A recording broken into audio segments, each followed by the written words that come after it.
اغفر لنا ما مضى يا واسع الكرم يا ربي بالشفاء مقاصدنا وابدأنا مدايا واسع الكرم يا أكرم الخلق ما لمن ألوذ به سواك عند حلول الحادث العميم يا ربي بالشفاء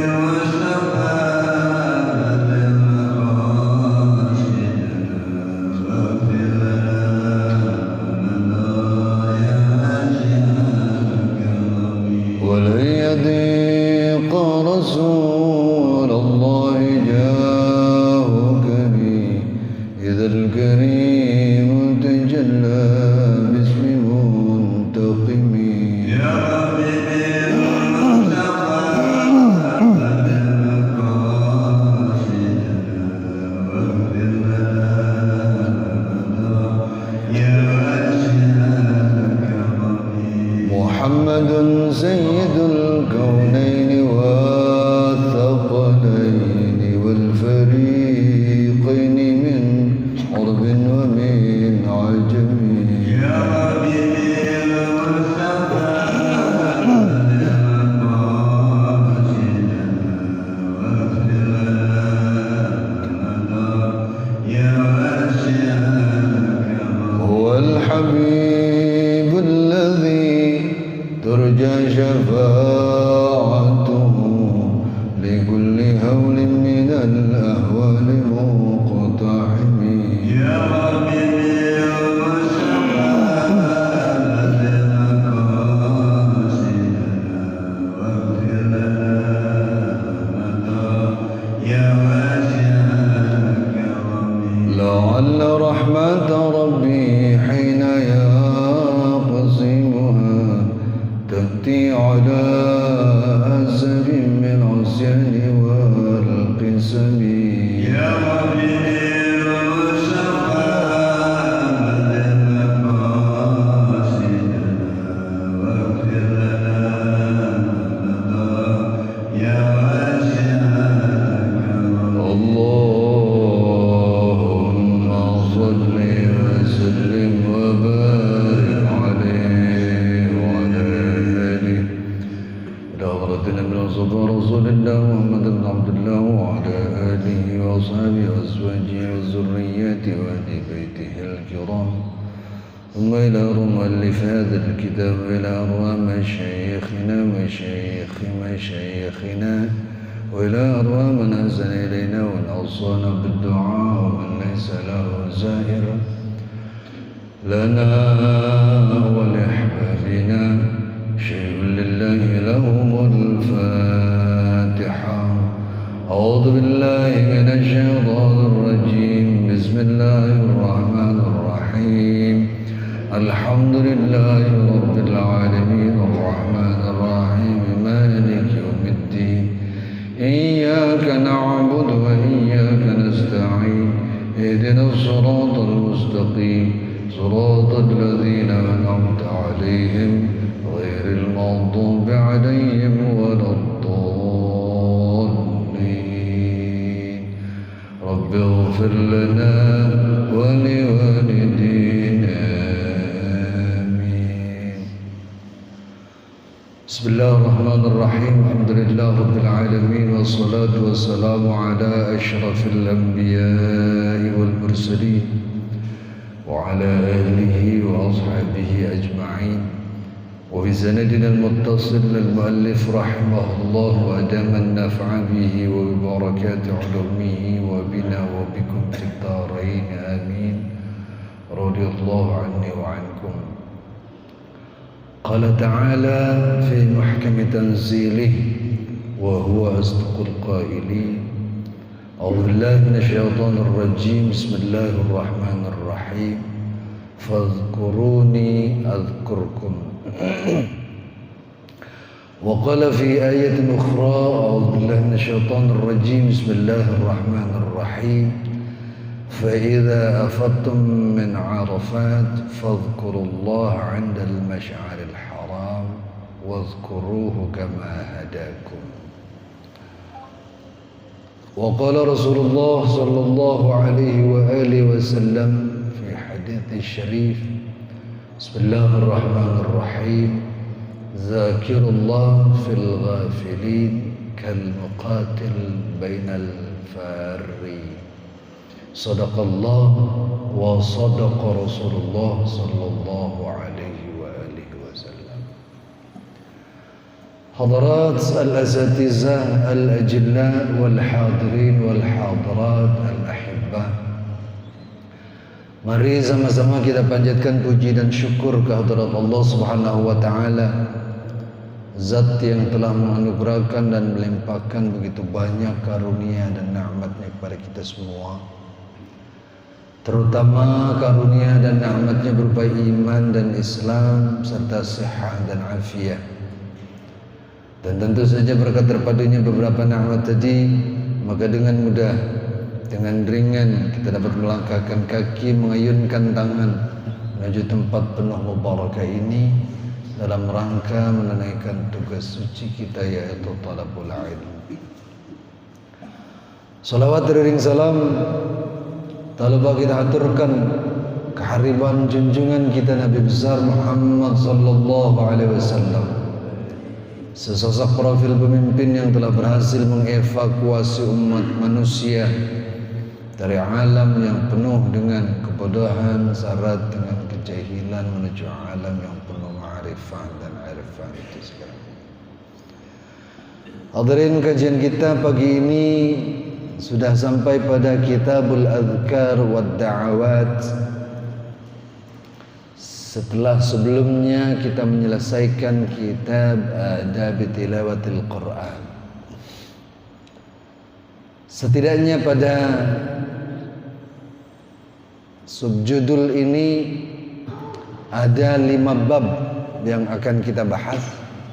Al-babul awal fi fadilatiz zikr wa faidatihi jumlatan wa tafsila. Wal babul tsani fi fadilatid du'a wa adabihi wa fadilatil istighfar was salah ala Rasulillah sallallahu alaihi wasallam. Wal babul tsalits fi ad'iyah ma'thurah. والباب الرابع في أدعية منتخبة محذوفة الإسناد من الأدعية مأثورة. والباب الخامس في الأدعية المأثورة عند حدوث الحوادث. 5 bab inilah yang akan kita bahas pada Kitabul Adhkar wad Da'awat.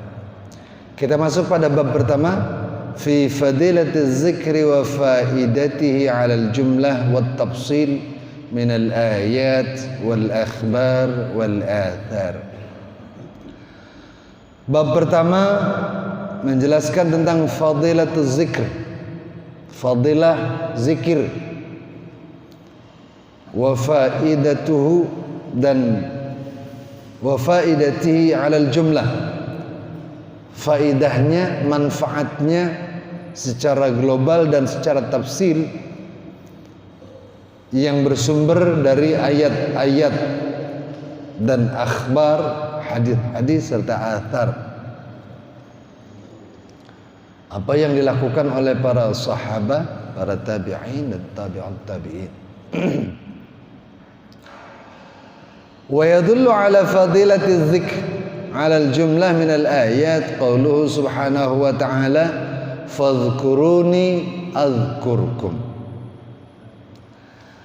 Menunjukkan atas fadilah atau keutamaan zikir alal jumlah secara global.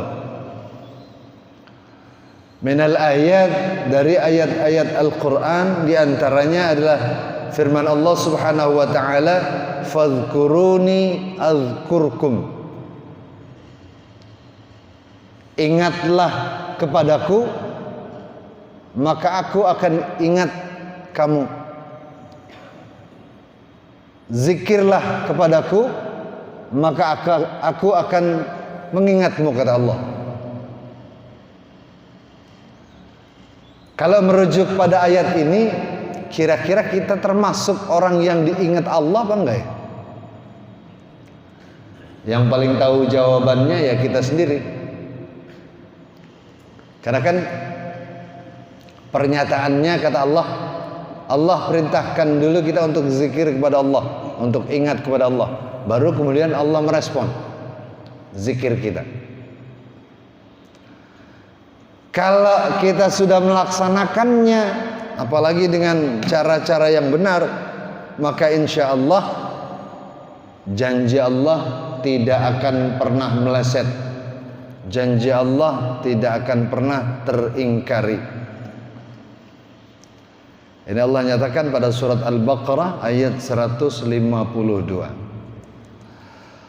Wa qala Thabit Al-Bunani rahimahullah, inni a'lamu mata yadhkuruni Rabbi azza wa jalla, fafazi'u minhu wa qalu kaifa ta'lam dhalika, faqala idza dzakartuhu dzakarani. Thabit Al-Bunani rahimahullah memberikan pernyataan, sesungguhnya aku tahu kapan Tuhanku menyebutku. Kalau ada orang yang bisa menyampaikan pernyataan seperti ini dengan yakin, berarti dia sudah melaksanakan apa yang diperintah oleh Allah Subhanahu wa taala. Sesungguhnya aku tahu kapan Tuhanku menyebutku. Fafazi'u minhu. Orang-orang terkejut dengan pernyataan ini. Kalau kita tahu nggak kapan Allah nyebut kita? Kenapa kita nggak tahu? Kita zikir jarang-jarang. Paling kalau lagi ingat. Yang paling sering kita berzikir itu kalau lagi susah. Kalau lagi senang kita zikir nggak? Lupa. Giliran susah baru kita zikir. Berharap semoga Allah memberikan solusi. Padahal kan kata Rasulullah, kalau mau kenal Allah itu seyogianya pada masa senang. Dalam keadaan senang. Ketika dalam keadaan senang, dalam keadaan tidak tertekan, dalam keadaan bebas, itu kenal Allah. Kita melakukan pengenalan, pendekatan kepada Allah. Nanti saat kita berada pada kondisi yang sulit, saat kita berada pada kondisi yang tertekan, saat kita berada pada kondisi susah, Allah akan mengenal kita. Kata Rasulullah kan gitu. Ta'arraf ilallahi fir rakha ya'rifka fisyiddah. Kenallah kepada Allah dalam keadaan senang. Dalam keadaan yang kita berada pada posisi yang tidak terlalu susah. Artinya kita melakukan pendekatan pada Allah bukan karena keadaan, tapi memang sengaja mendekatkan diri kepada Allah. Nah, saat kita berada dalam kesulitan, maka Allah akan mengenal kita. Kalau kita terbalik, yang kita lakukan kebalikannya, biasanya kita baru zikir kepada Allah, baru coba mendekat mengenal Allah dalam keadaan susah. Lagi senang, boro-boro zikir, apalagi duit banyak.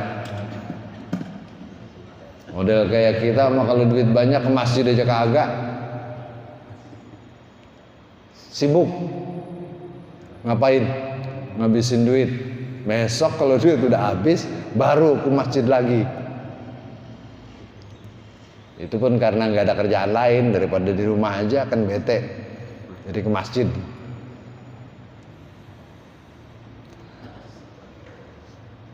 Kalau orang yang sudah mendekat kepada Allah dengan melakukan perintahnya, dengan berzikir kepada Allah Subhanahu wa taala, ketika dia yakin apa yang Allah sampaikan, dia tahu persis kapan Allah menyebutnya. Kata Allah, "Fadhkuruni adzkurkum." Sebutlah namaku, maka aku akan menyebut kalian. Ini zikir yang barangkali dilakukan dengan cara-cara yang benar,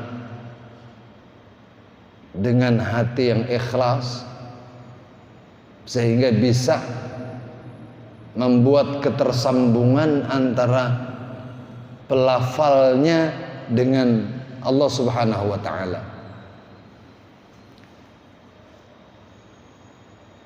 Berasa buat orang-orang yang punya kedekatan kepada Allah Subhanahu wa taala itu bisa merasakan. Apalagi seperti Thabit Al-Bunani ini memberikan pernyataan, dia tahu persis kapan Allah menyebutnya. Ini berarti sudah koneksinya sudah sangat bagus, ketersambungannya kepada Allah Subhanahu wa taala sudah sangat bagus. Cuman orang awam model kayak kita, kalau zikir bisa nggak langsung nyambung pada Allah. Ada yang pernah ngerasain zikir nyambung gitu? Agak ada yang jawab. Boro-boro ngerasain ketersambungan, orang zikirnya aja jarang. Kata para sufiin, Allah memberikan kita piranti untuk bisa melakukan ketersambungan, untuk bisa melakukan koneksi pada Allah. Pirantinya ada beberapa. Ada akal, ada hati, bahkan ada ruh. Tapi zikir yang kata para sufiin sudah mencapai kualitas adalah orang yang bisa melepaskan dirinya dari akal dan hati. Dia zikir dengan rohnya. Ini kelas tinggi, udah kita nggak bakal nyampe kayaknya. Kita mah kalau zikir kan akal kita masih main nggak? Pikiran kita masih main nggak? Bahkan yang lebih dominan pikiran kita. Zikir nih karena lagi banyak utang, ya Allah utang banyak banget ini. Dalam zikir kita, harapan terbesar kita Allah ngirimin kita rezeki supaya utang bisa kebayar. Ujung-ujungnya zikir cuman gara-gara kepengen bisa bayar utang, bukan karena mengingat Allah.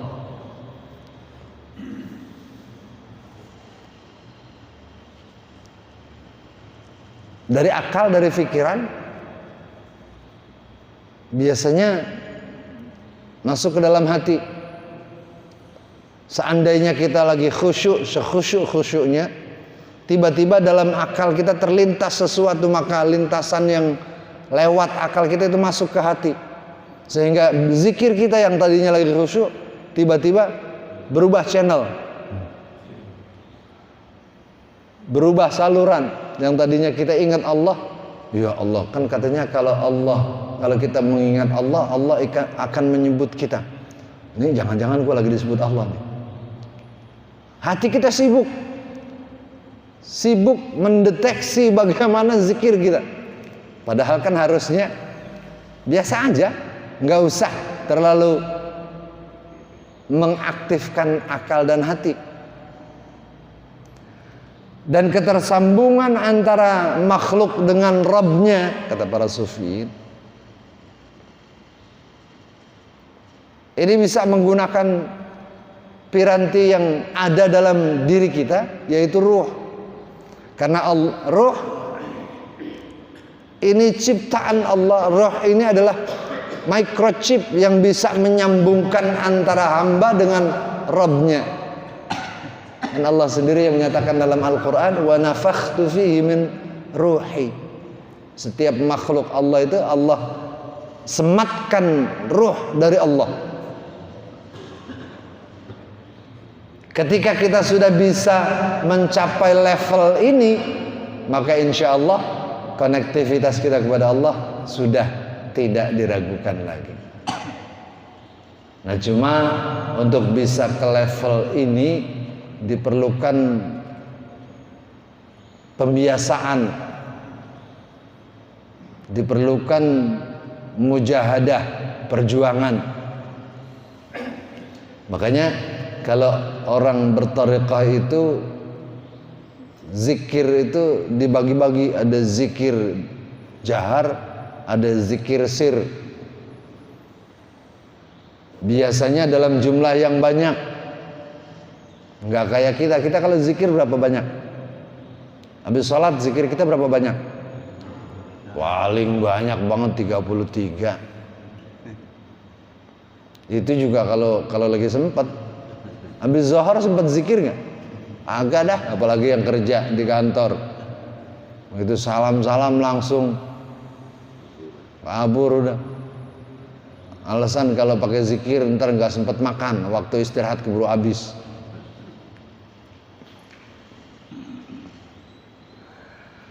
Ada zikir dengan jahar, zikir yang dilafalkan dengan suara yang lantang. Nah, nanti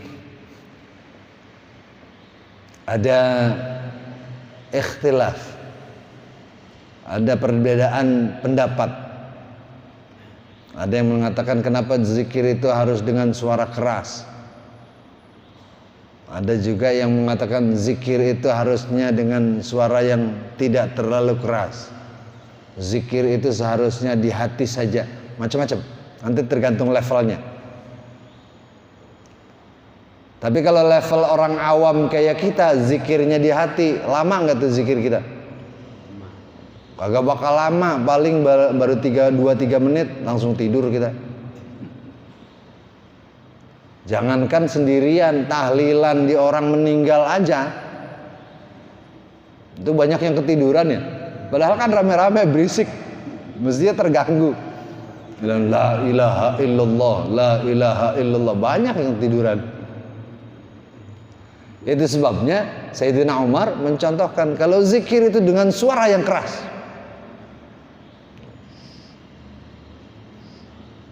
Karena dengan suara yang keras akan membangkitkan semangat kita untuk ingat kepada Allah. Beda dengan Sayyidina Abu Bakar, Sayyidina Umar yang katanya zikir itu nggak perlu keras-keras karena Allah Maha mendengar. Lembut saja Allah sudah dengar. Nah, kita di level mana kira-kira yang paling tepat, yang paling pas buat kita? Mau yang keras atau mau yang lembut? Tapi rasanya kita malah lebih cocok yang keras supaya nggak ngantuk. Kecuali kita sudah terlatih dan sudah terbiasa duduk tanpa bergerak, tanpa bersuara, tapi hati kita connect kepada Allah dalam waktu yang cukup lama. Ini kalau nggak terlatih, sulit untuk bisa menciptakan kondisi seperti ini. Nah, ini yang dimaksud adalah mendekatkan diri kepada Allah karena zikir ini memiliki fadilah yang luar biasa. Bahkan seperti apa yang disebut Sabit tadi, dia bisa tahu kapan Allah menyebutnya. Dalam ayat lain Allah Subhanahu wa taala berfirman, "Uzkurullaha dzikran katsira." Sebutlah Allah, berzikirlah kepada Allah dengan zikir yang banyak. Artinya apa?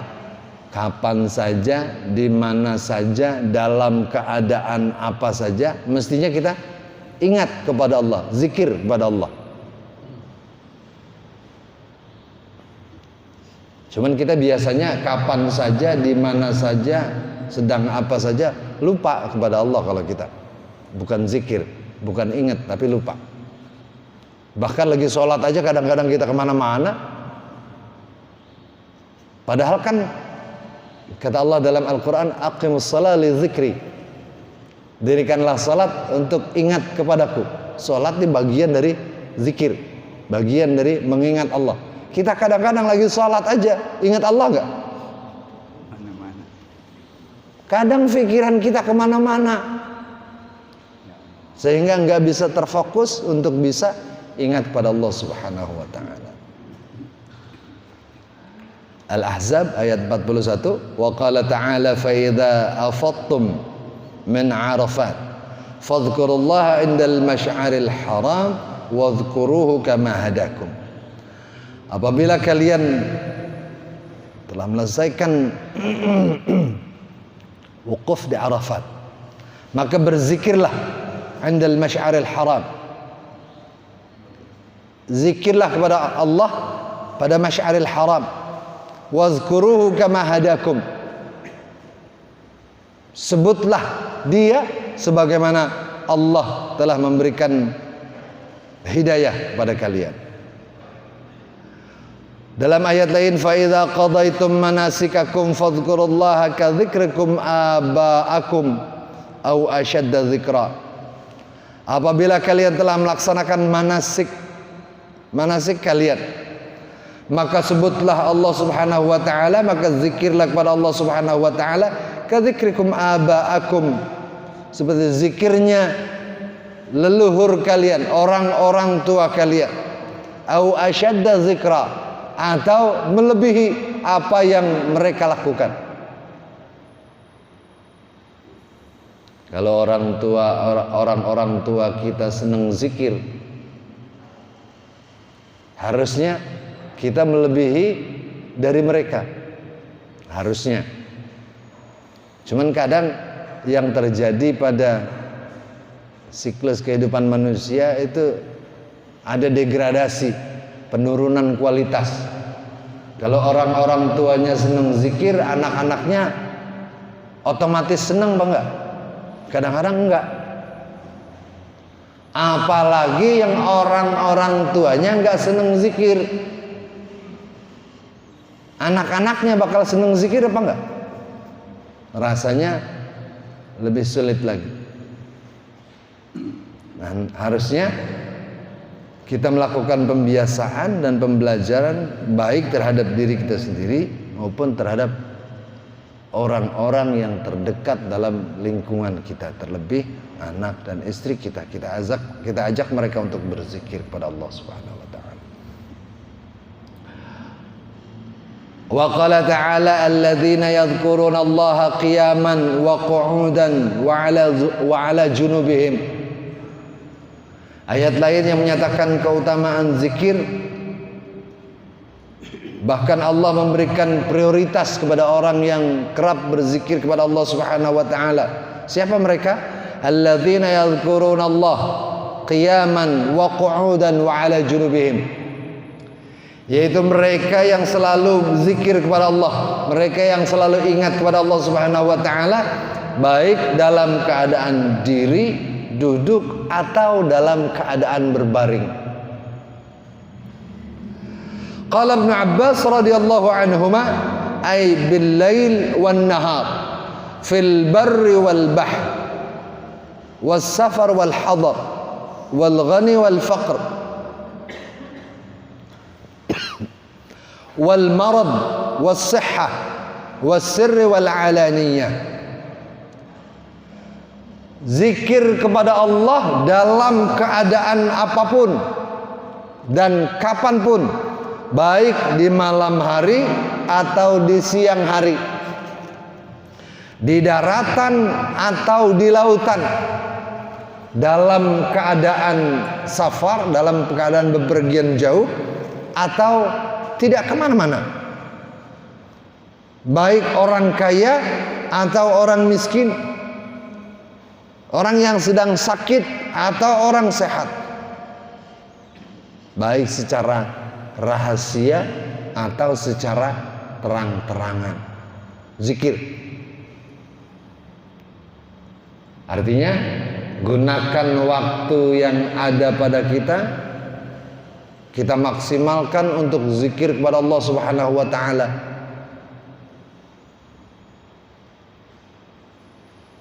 Baik dengan zikir jahar atau dengan zikir sir. Zikir jahar yang saya maksud adalah zikir yang kedengeran suaranya.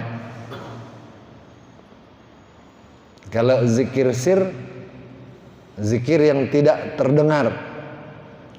Kalau orang-orang thariqah membedakan antara zikir jahar dengan zikir sir, itu pelafalan lafzul jalalah dan tahlil.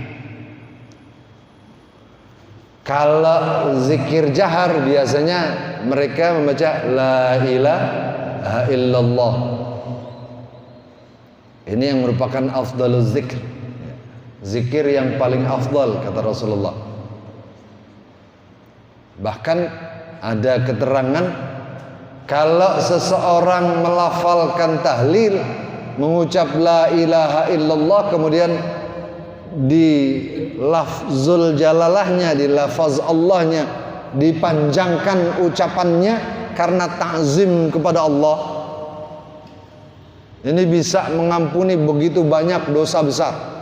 Bahkan satu riwayat menyatakan 4.000 dosa besar terhapus kalau melafalkannya dengan ta'zim dan ikhlas kepada Allah. Makanya para ulama kalau nuntun kita untuk tahlil biasanya dipanjangin la ilaha illallah. Ternyata ada rahasia yang terkandung di balik pelafalan kalimat la ilaha illallah ini. Ketika dilakukan dengan ta'zim dan ikhlas karena Allah, bisa merontokkan dosa-dosa, bahkan dosa-dosa besar sekalipun. Dan sebaiknya kita lakukan kapan saja, di mana saja, dan dalam keadaan apapun. Ngapain aja tahlil, jangan dilepas. La ilaha illallah, la ilaha illallah. Tapi kalau banyak orang jangan terlalu, bukan jangan tahlil, bukan, jangan terlalu jangan terlalu show oppose, mentang-mentang suruh zikir sengaja di depan orang lagi naik angkot misalnya la ilaha illallah, la ilaha illallah. Kata yang sebelahnya ini orang PA kali ya. Ya proporsional aja, ya proporsional. Kalau kita mau zikir, lihat kondisi. Kalau memang memungkinkan jahar, jahar. Kalau tidak memungkinkan jahar dengan sir. Biasanya kalau zikir sir itu Allahu, atau Allahnya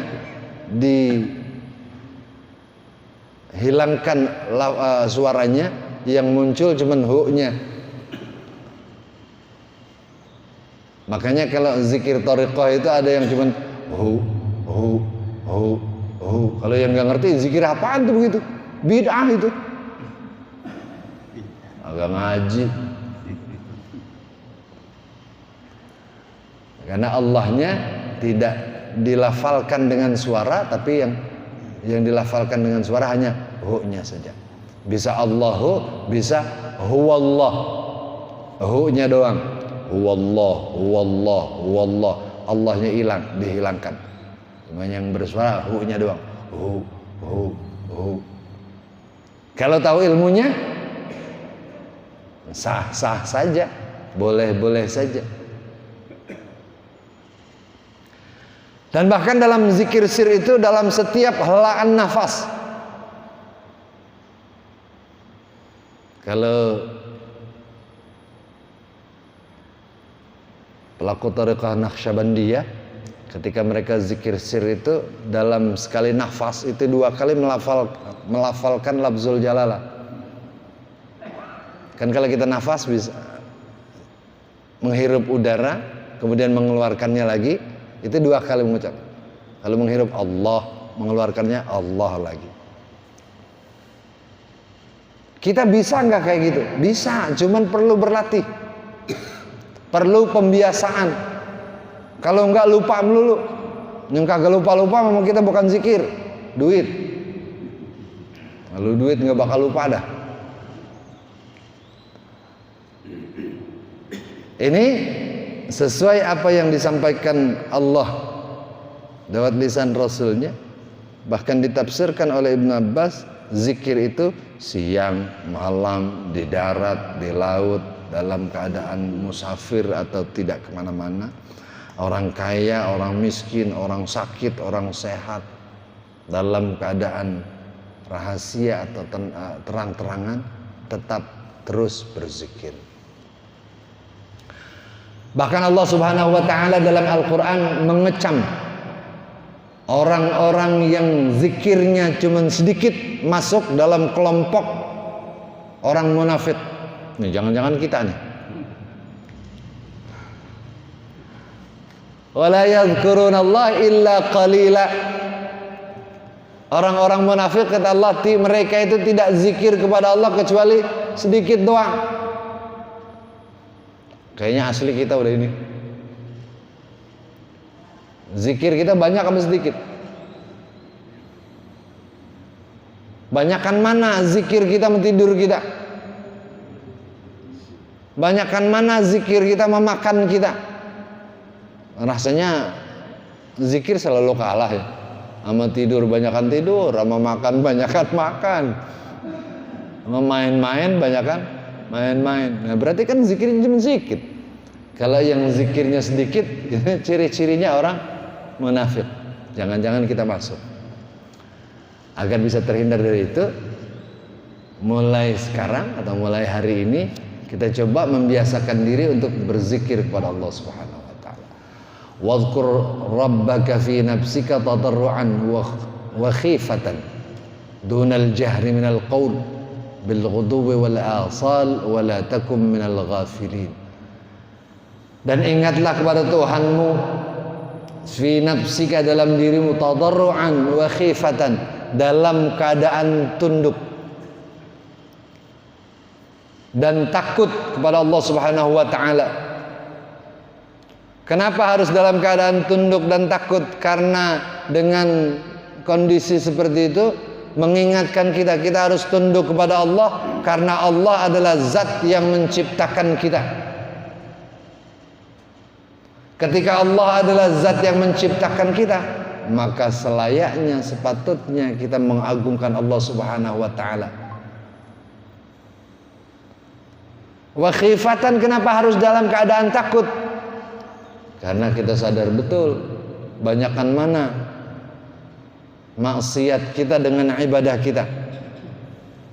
Dosa kita dengan pahala kita banyakkan mana kira-kira? Kalau yang mau ngaku, saya yakin udah banyakkan dosanya udah. Baik yang mau ngaku ataupun enggak, udah banyakkan dosanya. Karena kita sadar bahwa kita banyak dosa, sementara orang yang banyak dosa ancamannya adalah neraka, maka kita takut Allah akan merealisasikan janjinya. Maka ketika kita zikir kepada Allah dalam keadaan tunduk dan takut, Allah berbangga.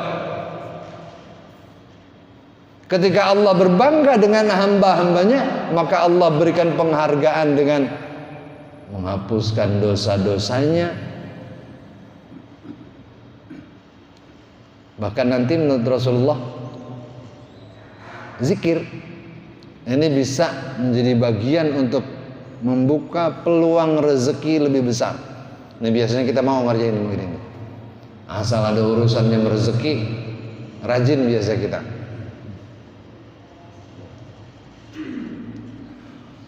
Dalam ayat lain, wala dzikrullahi akbar. Dan zikir kepada Allah adalah sesuatu yang sangat dahsyat sifatnya. Wa qala Ibnu Abbas radhiyallahu anhuma lahu wajhani ahaduhuma anna dzikrallah ta'ala lakum a'zam. Wala dzikrullahi akbar, kata Ibnu Abbas, ini bisa dua pandangan. Yang pertama, bahwa zikir kepada Allah Subhanahu wa taala, bahwa zikir Allah kepada hamba-hambanya a'zam min zikrikum iyyah.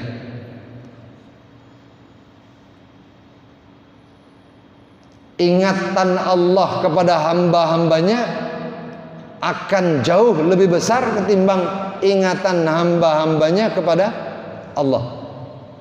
Ini yang pertama. Wal akhar anna dzikrullah a'zam min kulli ibadah, min kulli ibadatin siwa. Yang kedua, bahwa zikrullah, zikir kepada Allah Subhanahu wa taala ini merupakan ibadah terbesar, ibadah terhebat, ibadah terdahsyat dibanding ibadah lainnya, zikir.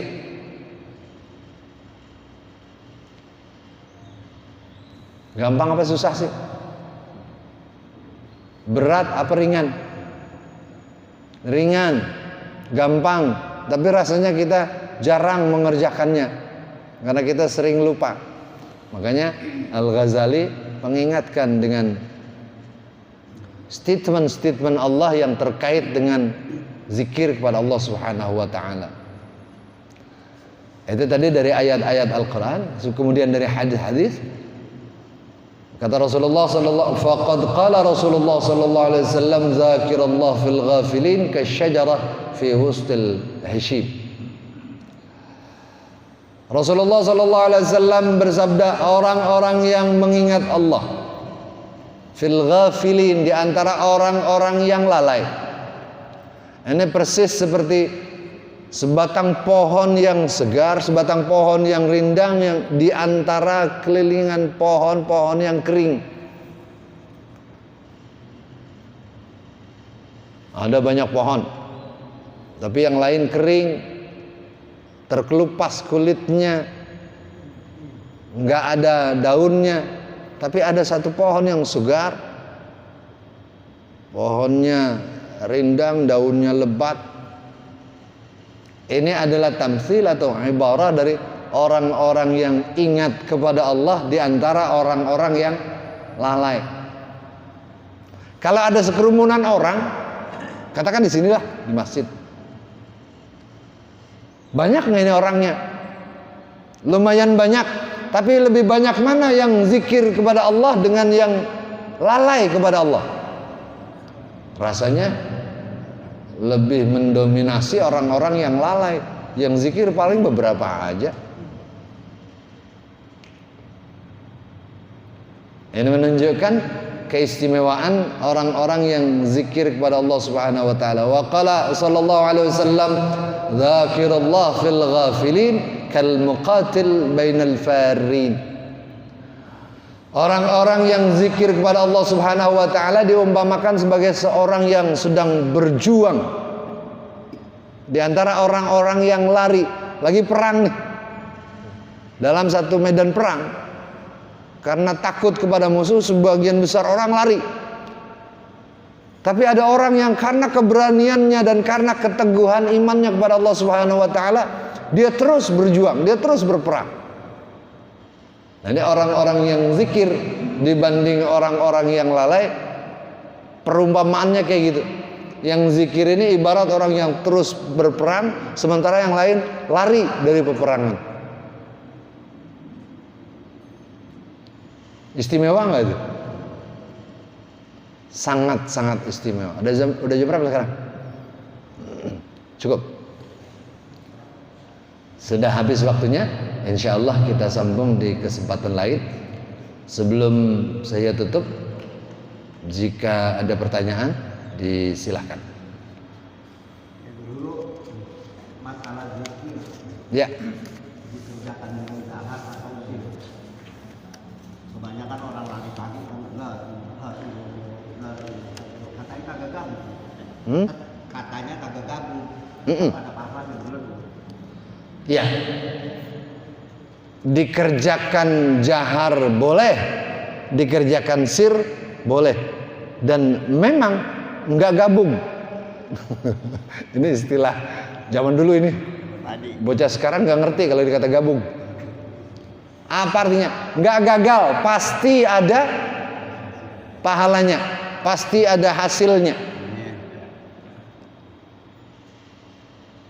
Jadi jahar bagus, sir juga bagus. Yang nggak bagus, yang nggak zikir. Orang lagi zikir dikritik, itu orang belagu amat ya di jalanan lagi la ilaha illallah. Emang apa kalau zikir di jalanan? Memang ada juga tuh lari pagi kembali. Udah. Bagus. Jadi sehat jasmani sekaligus sehat rohani. Olahraganya dapat, zikirnya dapat. Daripada sembari lari pagi ngomongin tetangga, gua gedeg banget sama dia itu. Orang salah kagak apa kagak diomongin keburukannya. Ini kan malah nggak bagus. Nggak akan gabung insya Allah. Ada lagi? Masalah keistimewaan zikir ya, saya pengalaman saya kemarin terjadi guru. Jadi kalau saya kan kalau naik motor belum perempuan, pada waktu itu saya kebebelan. Pulangnya saya jatuh guru, naik motor, bonyok nih, perempuan sedikit pun nggak lecet ya. Saya tanya, lu ngamalin apa sih? Saya kata zikir. Wow, itu keistimewaan, saya percaya sekali itu guru. Ya, bisa jadi. Karena orang-orang yang ingat kepada Allah akan dekat kepada Allah. Bisa jadi karena kedekatannya kepada Allah, ketika orang lain dapat musibah, dia enggak. Cuman jangan iseng ya. Artinya begini, katanya kalau zikir kan dapat perlindungan Allah. Udah kita ngebut sekencang-kencangnya naik motor sambil la ilaha illallah. Jangan pakai rem. Pengen tahu jatuh apa enggak? Insya Allah jatuh. Itu sih nekat namanya. Jadi ya mengalir saja, ikhlas saja. Insya Allah orang-orang yang dekat kepada Allah, Allah akan lindungi. Bukan sedikit contoh yang sering diperlihatkan Allah kepada kita. Banyak. Bahkan kalau musim banjir ada rumah-rumah tertentu yang ketika rumah lain disapu banjir, dia bahkan air masuk juga enggak. Padahal di wilayah yang sama. Orang-orang pada heran, ini rumah siapa? Ternyata rumah Pak Anu. Kenapa bisa? Oh, ternyata orangnya sangat rajin zikir. Bisa jadi terjadi. Karena kalau Allah sudah berkehendak, ada enggak yang bisa ngelarang? Enggak bisa. Kalau Allah sudah berjanji akan ingat kepada orang-orang yang ingat kepada Allah, bisa jadi Allah realisasikan dengan perlindungan demi perlindungan. Allah realisasikan dengan memberikan rizki. Allah realisasikan dengan memberikan kesehatan. Banyak hal yang bisa Allah lakukan buat kita. Yang paling penting mah zikir aja dulu. Zikir dengan penuh keikhlasan, dengan mengagungkan Allah Subhanahu wa taala. Soal nanti Allah mau kasih kita penghargaan apa, anggap bonus aja. Jangan dikejar itunya. Jangan dikejar bonusnya. Kerja aja dulu. Kalau kerjanya bagus, ya persis kayak kita kerja di dunia lah, di pabrik misalnya. Kalau kerjaan kita bagus, mandor nilai kita bagus, lama-lama pasti naik pangkat kan gitu. Tapi kalau kerjanya malas, kualitas kerjanya jelek, mau naik pangkat, ya ribet. Tingkatkan dulu kualitasnya, tingkatkan dulu kedekatannya, insya Allah akan dapat bonusnya. Kita tutup dengan berkirim suratul Fatihah buat guru-guru kita yang telah mendahului kita, orang-orang tua kita yang telah mendahului kita. Kiranya Allah ampuni dosa-dosa mereka, Allah lipat gandakan pahala amal baik mereka, dan akhirnya Allah tempatkan mereka di surga yang penuh dengan nikmat. Kita yang masih hidup, kita berharap, bermohon, berdoa kepada Allah Subhanahu wa taala, semoga kiranya Allah berikan kita nikmat panjang umur dalam taat kepada Allah dan Rasulnya. Allah berikan kita kekuatan iman dan Islam. Allah berikan kita taufik dan hidayah. Allah berikan kita rezeki yang banyak untuk bekal ibadah kepada Allah Subhanahu wa taala. Allah jadikan anak cucu kita anak cucu yang salihin, salihat, mutamassikin bi syariatillah wa sunnati nabiyyih. kelak kita mati mohon dimatikan dalam husnul khatimah. Ala hazihi niyyah wa ala kulli niyatin salihah wa ala niyatil qabul wa tamami kulli sul wa ila hadratir rasul sallallahu alaihi wasallam. Syai'un lillahi lahumul fatihah. أعوذ بالله من الشيطان الرجيم بسم الله الرحمن الرحيم الحمد لله رب العالمين الرحمن الرحيم مالك يوم الدين إياك نعبد وإياك نستعين اهدنا الصراط المستقيم صراط الذين أنعمت عليهم غير المغضوب عليهم ولا الضالين رب اغفر لنا ولوالدينا آمين يا أرحم الراحمين يا أرحم الراحمين يا أرحم الراحمين فرج على المسلمين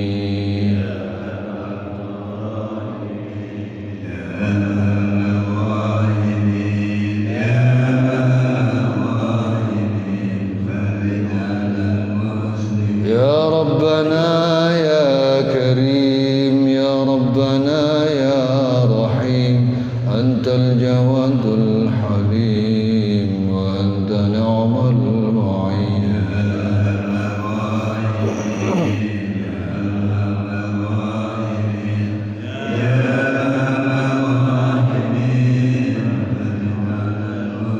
رب أدخلنا جنان أزلفت للمتقين إذ ينادون ادخلوها بسلام آمنين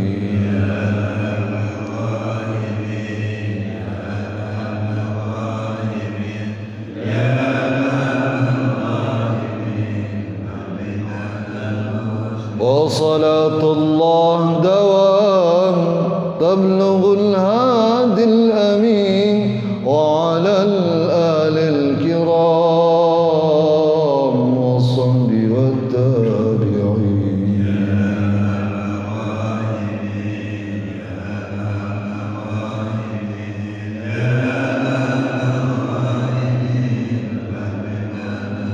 ربنا آتنا في الدنيا حسنة وفي الآخرة حسنة وقنا عذاب النار ربنا وأنتنا ما وعدتنا على رسولك ولا تخزنا يوم القيامة إنك لا تخلف الميعاد ربنا اغفر لنا ولإخواننا الذين سبقونا بالإيمان ولا تجعل في قلوبنا غلا للذين آمنوا ربنا إنك رؤوف رحيم وصلى الله على سيدنا محمد وعلى آله وصحبه وسلم دعواهم فيها سبحانك اللهم وتحيتهم فيها سلام وآخر دعوانا أن الحمد لله رب العالمين أدان الله وإياكم.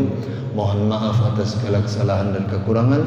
Wallahul muwaffiq ila aqwamit thoriq. Wassalamualaikum warahmatullahi wabarakatuh.